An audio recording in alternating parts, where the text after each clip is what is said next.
días, buenas tardes, buenas noches. Bienvenidos y bienvenidas a este seminario Semiótica del Sur. Soy el profesor investigador Noel Padilla Fernández del Centro de Experimentación para Aprendizaje Permanente CEPAP de la Universidad Nacional Experimental Simón Rodríguez y de la Universidad Nacional Experimental de las Artes, Venezuela. En este seminario pretendemos colocar discusiones problematizaciones discursivas, para develar, problematizar, interpelar el poder presente en los discursos y también en las producciones de sentido.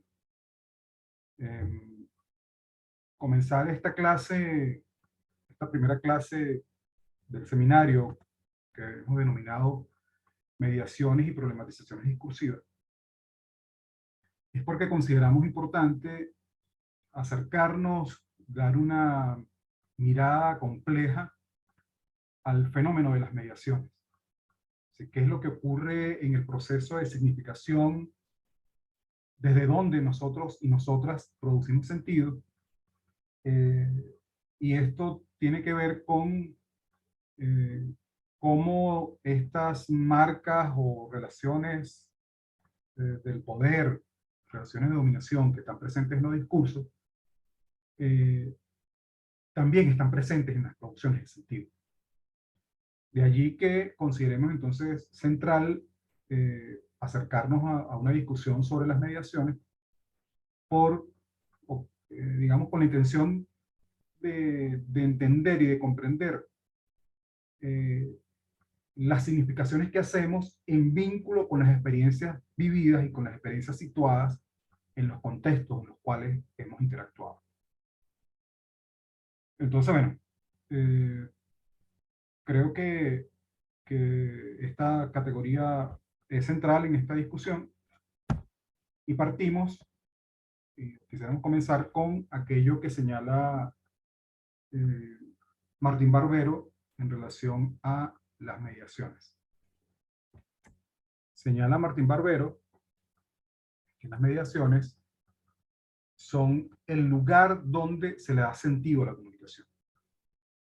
El maestro Martín Barbero nos brinda una profunda reflexión de los procesos comunicacionales vinculados a todas las prácticas culturales, concretamente en América Latina, donde este pensador, nacido en España y asumido en el continente latinoamericano, da unas reflexiones profundas para comprender los procesos comunicacionales como procesos culturales en nuestras realidades. Es decir, cómo las subjetividades que somos en vínculos con los procesos comunicacionales, y sobre todo cuando el maestro Barbero habla de las mediaciones, nos está hablando de procesos culturales que median las maneras de significar y las maneras de producir sentido en todos los procesos comunicacionales. Entonces, concretamente se refiere a diversas fuentes de mediaciones con las cuales convivimos, que tienen que ver con los espacios familiares, tienen que ver con el sistema escolar, tienen que ver con los entornos donde vivimos, tienen que ver con los espacios laborales, es decir, todos los lugares, entornos y espacios en los cuales interactuamos. Pero hay una preocupación importante por mirar dentro de estas fuentes de mediaciones, los procesos comunicacionales como unas fuentes de gran peso en el proceso de mediaciones, sobre todo de mediaciones contemporáneas. En ese sentido, esta discusión orientada a lo que hemos venido denominando semióticas del sur, intenta dar cuenta de cómo a través de estas mediaciones, a través de los múltiples discursos que han tenido que ver con las subjetividades que somos, vienen por vía civilizatoria, marcas del poder y relaciones de dominación que están colocadas en representaciones que consumimos en los discursos, que están colocadas en consensos que se establecen vía discursos pedagógicos, vía discursos históricos, vía discursos científicos, discursos médicos, múltiples discursos. Entonces, eh, esos procesos de mediaciones, esas referencias que nos permiten poder significar, vienen con cargas civilizatorias que promueven jerarquías que terminan naturalizándose en los consensos sociales y transitan o reproducen el propio modelo civilizatorio del sistema mundo moderno, colonial, capitalista, patriarcal. Entonces, tomamos entonces esta categoría como una categoría fundamental para esta discusión, porque nos preguntamos, y de allí una problematización fundamental para lo que hemos planteado como esta perspectiva semiótica, es de preguntarnos siempre desde dónde producimos sentido. Lo que tenemos acá es una caricatura de Kino que hace referencia a una escena de una película de Charlie Chaplin, concretamente La Quimera de Oro, donde el vagabundo, Charlotte, en esa travesía por la búsqueda de la quimera, pasan mucha hambre y este personaje, hay una escena donde cocina un zapato de cuero y se lo come. Entonces, esta caricatura de Kino que hace referencia a esa escena de esa película de Chaplin, podemos mirar diversas audiencias que observan, en este caso, un mismo mensaje. Pero entonces aquí podríamos ir como que viendo haciendo diversas lecturas. Primero pudiéramos decir que el mensaje, una de sus características, producto de que las significaciones están vinculadas a las mediaciones, y las mediaciones se dan en los procesos de las experiencias vividas, las experiencias situadas, los mensajes entonces terminan siendo o son polisémicos. Entonces estamos hablando de una polisemia que va a estar vinculada a las distintas experiencias que miran determinado fenómeno, determinado mensaje. Encontramos entonces en esta caricatura tres audiencias que pudiéramos decir que están caracterizadas por aspectos o contextos socioeconómicos, los cuales van a permitir y van a mediar diversas significaciones. Entonces, pudiéramos estar viendo que en una audiencia de altos recursos económicos, esta situación puede parecer una situación muy cómica, pero para otras audiencias puede parecer o es una situación muy cercana. Entonces, los sentidos son distintos. Pero están ocurriendo a partir de las diversas mediaciones que nos permiten significar. A eso es que, en ese sentido, es que lo planteamos, ¿no?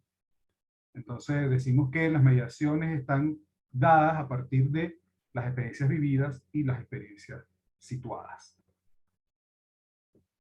Entonces, los discursos y las mediaciones, perdón, transitan a partir de o nos llegan a partir de los discursos y las relaciones.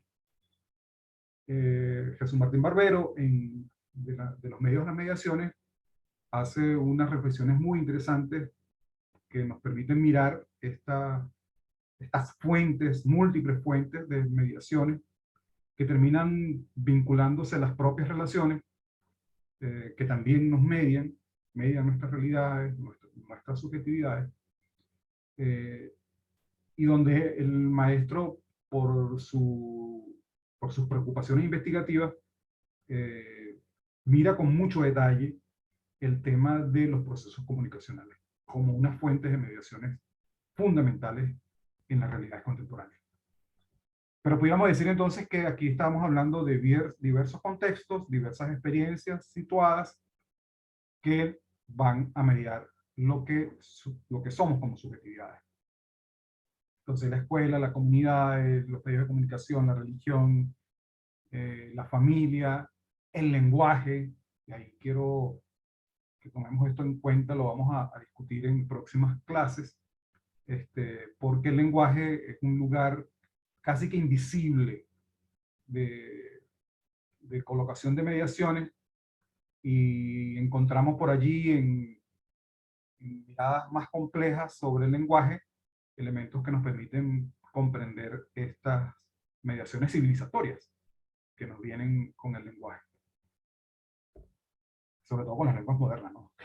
Que de hecho toman su nombre vinculado a ese proceso, o nos llegan vinculados a ese proceso de colonización en nuestro continente, o en el sur del mundo.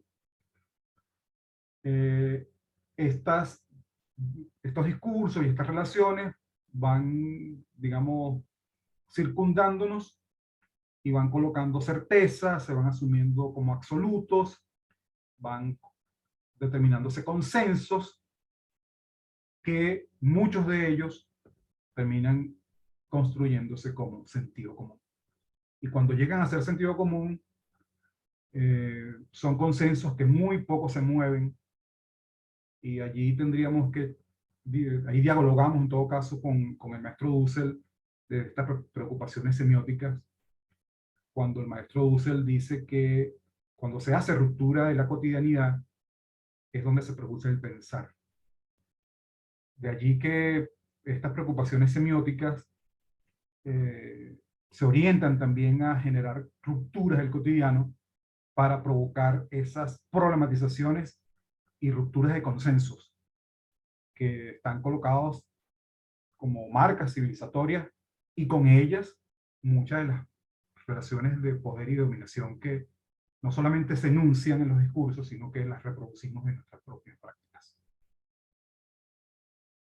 Entonces,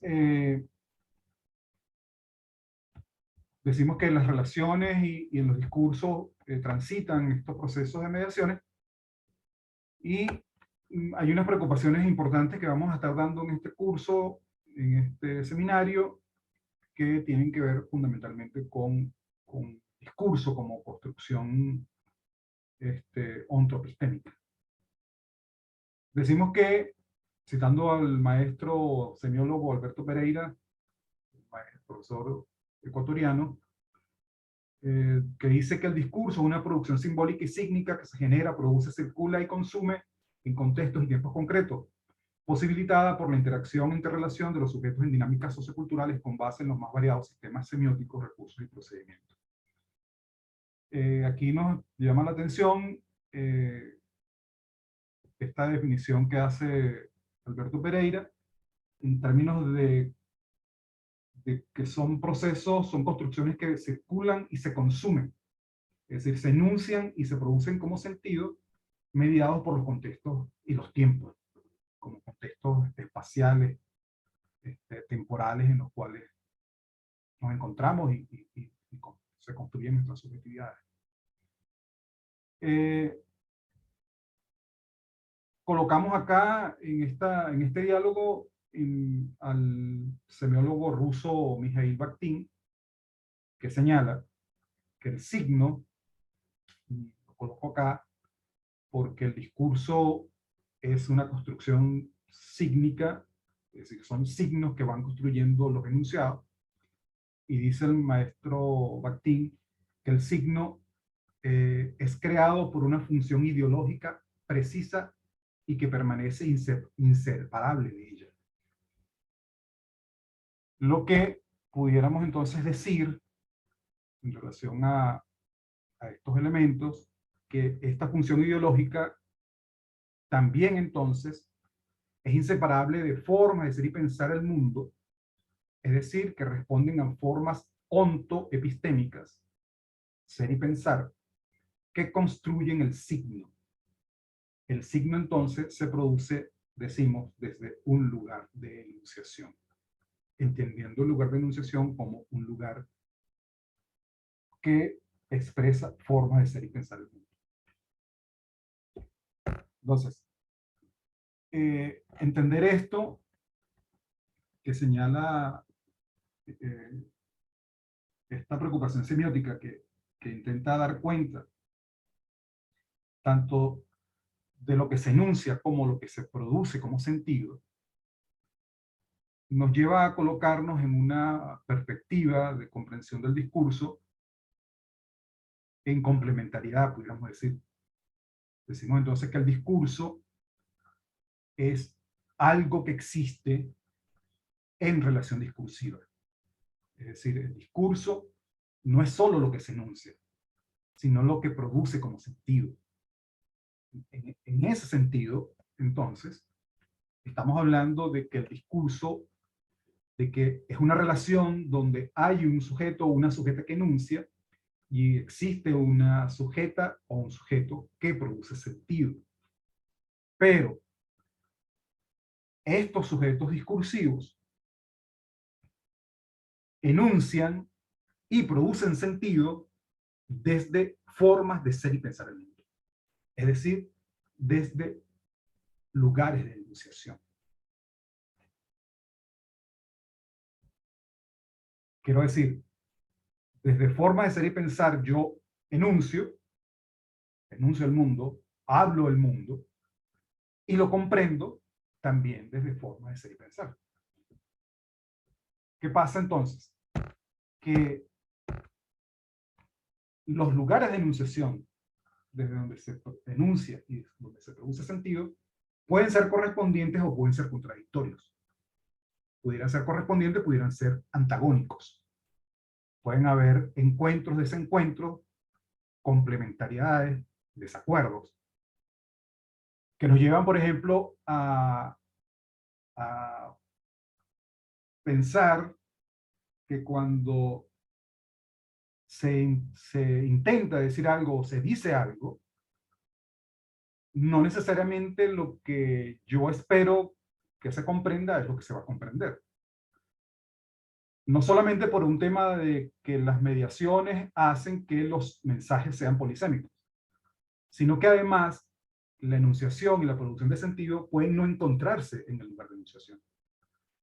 Un poco para ilustrar esto, pensemos en los chistes.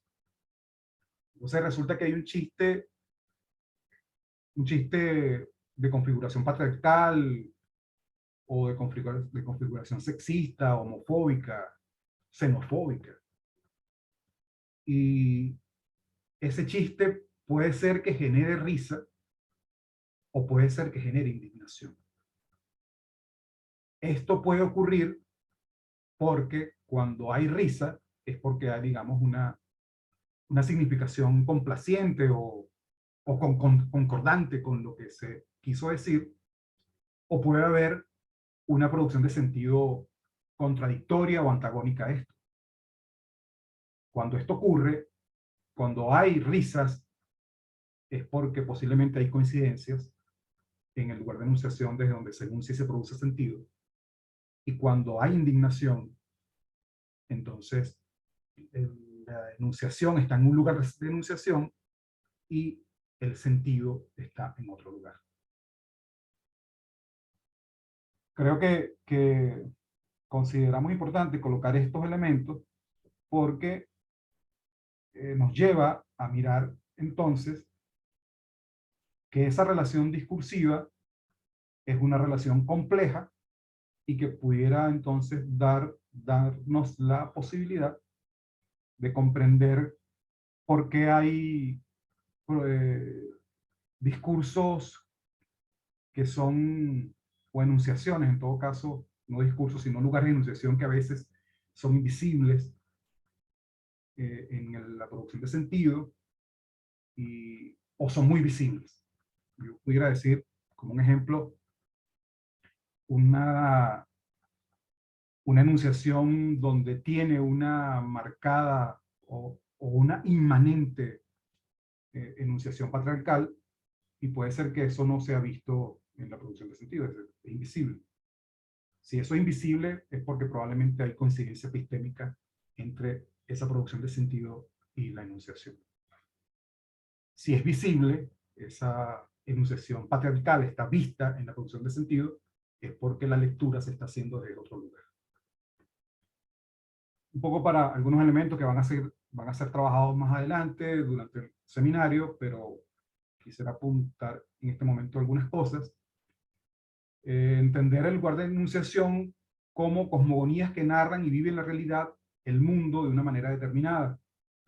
Se configura desde múltiples mediaciones, lingüísticas, culturales, políticas, religiosas, educativas, económicas, sociales, geográficas, mediáticas, de género, que están vinculadas a las experiencias socioculturales y sociohistóricas orientadas a las perspectivas ontológicas, epistémicas y axiológicas que de manera consciente o no asumen y definen a las y los sujetos.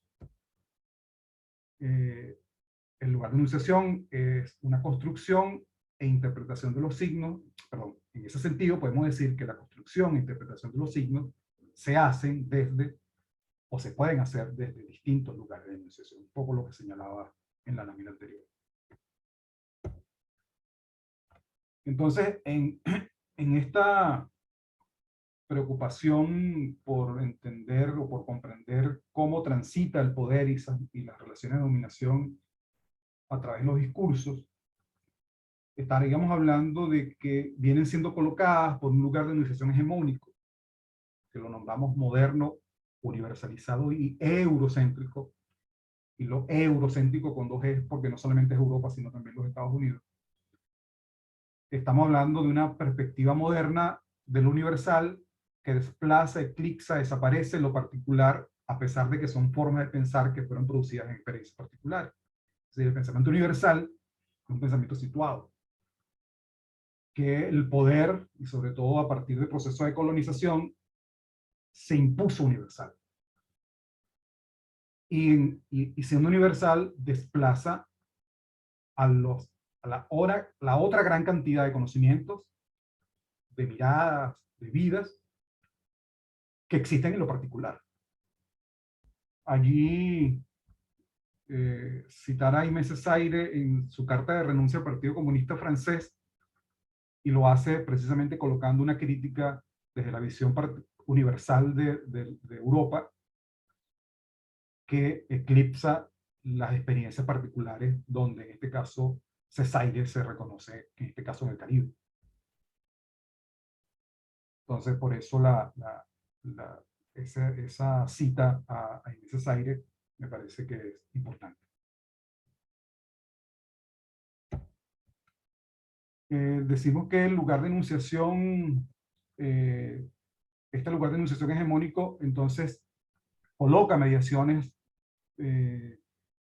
jerárquicas, es decir, mediaciones que promueven las jerarquías o distintas jerarquías, y estamos hablando de jerarquías epistémicas, racistas, sexistas, patriarcales, de relación sujeto-objeto, que nombramos como colonialidad del poder, saber, ser y naturaleza. Y cuando hablamos de colonialidad, estamos hablando de maneras de pensar, maneras de representar, de comprender, que fueron instauradas durante las administraciones coloniales y que persisten a pesar de que ese colonialismo del siglo XV, del siglo XVI, no está planteado, o sea, no es así. Existen otros procesos, en este caso imperialistas. Pero esa colonialidad permanece como formas de ser y pensar que están colocadas sobre todo en un sentido común y en los consensos. En los absolutos, pues, pudiéramos decir. Decimos entonces que nuestra producción de sentido, desde su carácter civilizatorio, porque hay una vinculación civilizatoria en esta colocación de consenso, de pensamiento universal, estas jerarquías forman parte de la configuración de nuestra percepción y de nuestra producción de sentido. Pensemos en el antropocentrismo, el racismo, el sexismo, el heterosexismo, cómo transita como relación de dominación, que pudiéramos decir sujeto-objeto, cuando el sujeto que enuncia se cree que está por encima de esa línea abismal que señala Boaventura de Sousa Santos, que está colocada también en el sur, y que alguien se posiciona para nombrar a otro de manera inferior porque es distinto y diferente a ese sujeto, ¿no? que asume el poder para denunciar. ¿Por qué las problematizaciones discursivas como un lugar importante para la transformación? porque todo proceso de transformación requiere problematizar, interpelar, transformar discursos, producciones de sentido y relaciones que permitan el despliegue de otras formas de ser y pensar que se encuentran en las particularidades. Un mundo donde quepan muchos mundos, como señalan los zapatistas y las zapatistas, lo universal constituido por las particularidades transforma lo universal en lo pluriversal. Necesita ser sentipensado, accionado y nombrado de manera distinta a las formas como hemos nombrado el mundo moderno. Para ello es central una condición semiótica, problematizadora del discurso, tanto en la enunciación como en la producción de sentido, es decir, en su relación discursiva. Un ejercicio rápido por acá. Esta figura, este póster, es de un film conocido, que es un remake de una serie de televisión que duró muchos años, estadounidenses y que transitó mucho en América Latina. Y hacemos la pregunta, ¿con qué nombre nos referimos a esta película? Y bueno, digamos que sabemos cómo se llama esta película, pero lo que nos preocupa acá, o lo que nos interesa, digamos, focalizar, es que cuando nombramos a este filme como Llanero Solitario, estamos invisibilizando a un otro en nuestra producción de sentido. Es decir, no solamente desaparece cuando el que construye el discurso lo nombra de manera inferiorizada, sino que por nosotros pasa también un proceso, digamos, estamos desprevenidos, y en ese estar desprevenidos y desprevenidas, invisibilizamos al otro también cuando lo nombramos así. Dice García Canclini que sabemos que la lucha a través de las mediaciones culturales no da resultados inmediatos ni espectaculares, pero es la única garantía de que no pasemos del simulacro de la hegemonía al simulacro de la democracia. Evitar que una dominación derrotada resurja en los hábitos cómplices que la hegemonía instaló en nuestro modo de pensar y relacionarnos. García Canclini. Con esta cita, digamos que reivindica la posibilidad de lo que hemos venido llamando una semiótica del sur, porque creemos que es necesario colocarnos en una perspectiva de reflexionar críticamente el lugar de enunciación. Estaríamos hablando entonces de una semiosis problematizadora del poder, jerarquías y relaciones de dominación que se hicieron configurativas de la subjetividad moderna.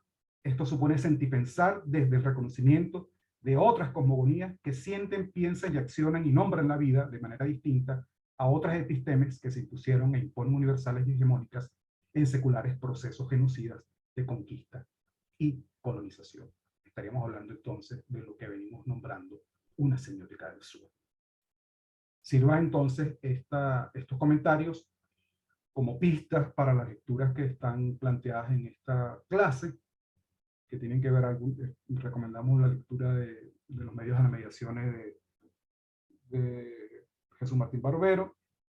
También recomendamos el texto de racionalidad comunicativa, pensar los medios para visibilizar la racionalidad comunicativa como una acción importante de lo que Humberto Eco nombra como guerrilla semiológica. Y la idea es que las lecturas, las reflexiones nos permitan irnos acercando a una mirada problematizadora, de una semiótica problematizadora para esto que señala el maestro Dussel como rupturas del cotidiano. Entonces, bueno, nos vemos entonces en el foro. Nuevamente, bienvenidos y bienvenidas a esta discusión, y que sea de unos andares y saberes interesantes y provocadores durante esta discusión. Bueno, muchas gracias, compañeros y compañeras.